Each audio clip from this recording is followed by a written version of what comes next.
প্রিয় দর্শক, দেখতে পাচ্ছেন শীতকালে শীতের মৌসুমে নদীতে স্নান করার গোসল করার মজাটাই কিন্তু আলাদা।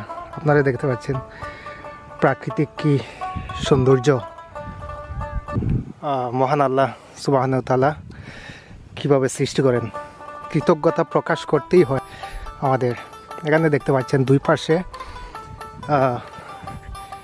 সবজি ক্ষেত আছে, দুই পাশে। সবই জায়গায় কিন্তু এরকম দৃশ্য দেখা যায় না, খুবই রেয়ার। তো আমার খুবই ভালো লাগছে এখানে এসে। আমি গোসল করেছি, এই সামনে আরও কয়েকজন গোসল করছে। মানে এরকম শীতকাল আসার পর যারা প্রতিবেশী লোক, স্থানীয় লোক, সবাই কিন্তু নদীতে এসে গোসল করেন।